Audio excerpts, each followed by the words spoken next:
Let's be real for a minute. Most people aren't struggling because they're lazy. They're struggling because they haven't trained themselves to do the right thing when it's the last thing they feel like doing. That's not a flaw in character, it's just an untrained muscle. And that muscle, it's called self-discipline. Now, I'm not here to throw buzzwords at you or tell you to crush your goals. You've heard all that before. And if it actually worked, you probably wouldn't be here. This is about something deeper. Because the truth is, self-discipline isn't about grinding harder. It's about being honest with yourself, making clean decisions, and following through, especially when nobody's watching. You know what's wild? Most people have this image in their head of discipline being cold and rigid, like some strict military routine. But it's actually the opposite. Discipline gives you freedom. It gives you clarity. It puts you back in control. It's the thing that lets you say, I'm going to choose the life I want over the comfort that's keeping me stuck. The reason most people never really get anywhere is because they rely on motivation. And let's be honest, motivation is like a flaky friend.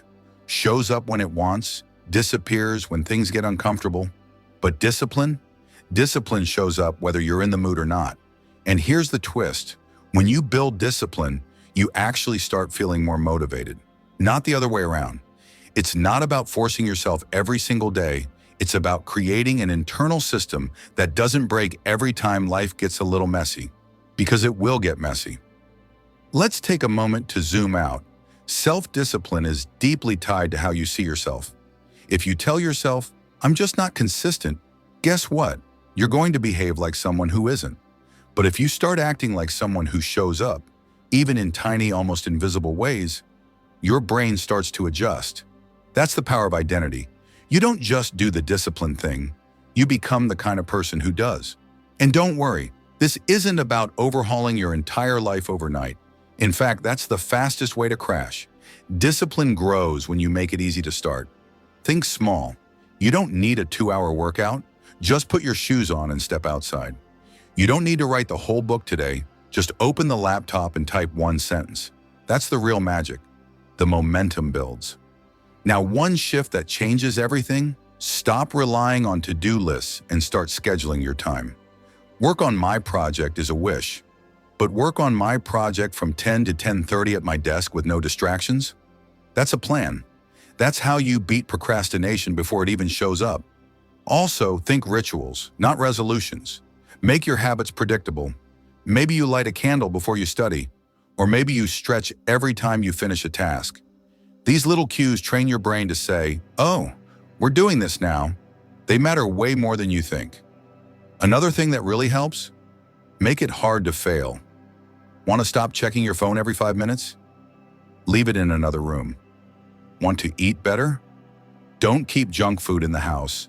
Create friction for the bad habits and remove friction for the good ones. It's not about willpower. It's about making better decisions easier to make. Now let's talk about the emotional side, because this is where most people get stuck. We think we're lazy, but really we're afraid. Afraid of failing, afraid of being judged, afraid we'll start and realize we're not good enough. That fear shows up as procrastination, as I'll do it later, as scrolling, snacking, distracting. So here's the move. Notice the fear, name it, and still act. Even if your hands are shaking, even if you don't feel ready, especially when you don't feel ready. And sometimes you've got to trick your brain into starting. Tell yourself, I'm just going to do 5 minutes. That's it, 5 honest minutes. Because once you start, everything changes. It's not about finishing, it's about beginning. And you can always do more once you've begun. Here's what nobody tells you. Discipline builds confidence. Not the fake kind, not the shout it in the mirror kind. The kind that comes from keeping promises to yourself. When you say you'll do something and then actually do it, you send a message to your brain. I can count on me. And that's where the real power lives. Over time, those small wins pile up. You stop negotiating with yourself. You stop stalling. You start becoming the person you always meant to be. Not perfect, not robotic, just real, consistent, and quietly powerful. And yeah, it's not glamorous. It won't always feel great, but it will feel right. You'll feel grounded, in control, awake, You'll look back 6 months from now and realize that life didn't change because of some breakthrough. It changed because you finally stopped waiting and started showing up. Every single day in small ways on purpose. And the best part? You don't need anyone's permission. You don't need a new gadget, a new planner, a new chapter of your life to begin. You just need to start with what you've got right now.